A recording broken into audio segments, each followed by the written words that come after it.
فراه ولایت په ورزشي استادوم کې پر یو تن قاتل باندې الهي حکم جاری شو.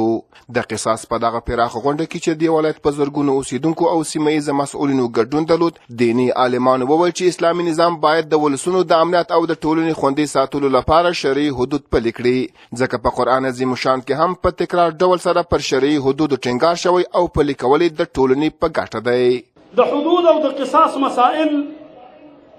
په اسلامي امارت کې یو خودریګونې محکمې دي. د حدود او د قصاص مسأله دا بیا مشرتابه ته وړاندې کیږي. حضرت امیر المؤمنین حفظه الله ورعاه د محاکمو حکم په دقت سره ګوري، د هغې اداري مسایل، د هغې د حکم په باب کې، د شریعت په باب کې او د کمال دقت او بحث او تنقید او د تدقیق نه وروستو بیا د هغې تایید. د الله تعالی حدود او قصاص د الله تعالی پر ځمکه جاری کول د دې هغه حکمت دا دی چې عدالت د الله تعالی پر ځمکه تامینېږي،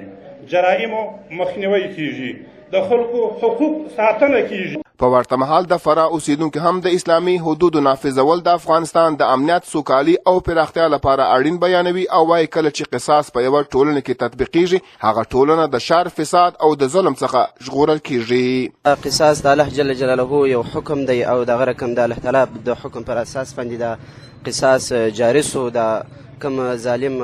قاتل چې هغه خپل په سزا باندې د شرعي احکامو تر رسول لاندې په قتل باندې ورسېدی، دغه رقم نو موږ ډېر خوشحاله یو د امارت اسلامي څخه، دغه رقم د ټولو مسؤلینو مشرانو د امیرالمؤمنین صاحب څخه ډېره مننه کوو چې دغه رقم شرعي احکام جاري کړي او دغه رقم ټول هغه قاتلین یا هغه ظالمان چې دغسې په ظلم باندې بې ګناه خلک شهیدان کوي هغه په خپل سزا باندې. د اسلامي قانون چې جاری په عمل کې هلته به امن وي، هلته به شرعي امن وي. اسلامي دولت څخه نظام څخه دا غوښتنه د امیرالمؤمنین شیخ صاحب مبارک څخه چې دا کسانان چې دغسې ظلمونه یې کړي او دغسې مؤمنان او دغسې ملایان او دغسې خلک یې په ناحقه شهیدان کړي، دا باید ټول قصاص شي. اسامی محمد صادق ولد حاجی عبدالرحمن را که از طرف موکله من و وارثین ما که ما به عنوان وکیل دعوا تعیین شده هم به هیچ وجه او را نبخشیده و نمیبخشم و هدف من این است که در آینده از خون مظلوم بیگناه در افغانستان محفوظ بمانه و کسی نتونه خون بیگناه طلب کنه. باید به وشي فراه ولایت په شمول د بادغیس او نیمروز په ولایتونو کې هم شرعي حکم پر قاتلونو باندې جاری شو.